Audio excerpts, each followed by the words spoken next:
అధ్యక్ష వీళ్ళు మాట్లాడితే ఈ ప్రభుత్వాన్ని చేస్తున్నటువంటి అభివృద్ధి కార్యక్రమం చూసి షోరూలేక మాట్లాడిన మాటలు తప్ప వివేక్ గారు మాట్లాడిన మాటలను వెనక్కి తీసుకోవాలి.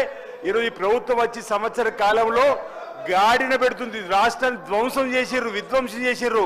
Commission Kakatiya, commission Kaleshwaram, commission బర్లు, కమిషన్ గొర్రెలు, కమిషన్ చేపలు, టెలిఫోన్ ట్యాపింగ్లు, ఈ కార్ రేసింగ్లలో ప్రతి దానిలో కమిషన్లకు అలవాటు పడ్డ పాత ప్రభుత్వం పచ్చ కాపులను దేశం అంతా పచ్చగన్నట్టు వాళ్ళు తీసుకున్నట్టుగా వాళ్ళు చేసినట్టుగా చేస్తూ చెప్పినటువంటి ఆరోపణలు ఇది శుద్ధ తప్పు అధ్యక్ష.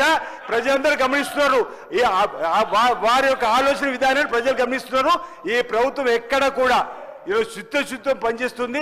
వారి మాటలు మీరు వెనక్కి తీసుకోమని చెప్పినప్పటికీ ఈ రికార్డు నుంచి తొలగిస్తామని చెప్పినప్పటికీ కూడా అదే పదేగా వారు మాట్లాడేటువంటి మాటలు ఏవైతున్నాయో ఇదందరూ కూడా దళిత బంధువులకు కూడా అధ్యక్ష వాళ్ళు తీసుకున్నటువంటి ఒకటా రెండా వాళ్ళు 10 సంవత్సరాలలో కమిషన్ల పేరిట వేల కోట్లకు పడిగెత్తినటువంటి వాళ్ళే ఈరోజు మా మీద మాట్లాడారు అధ్యక్ష అంటున్నాం.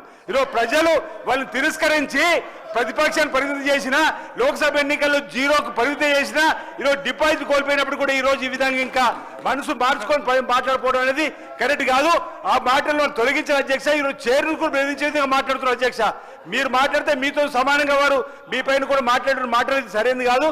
మీరు చక్కగా రూలింగ్ ఇచ్చి సరే మీరు కొత్తగా ఇచ్చిన సభలకు అధ్యక్ష మాకు ఆదర్శంగా ఉండాల్సిన వీళ్ళు ఎవరంటే మీరు 20 years ఇండస్ట్రీ అంటారు అధ్యక్ష.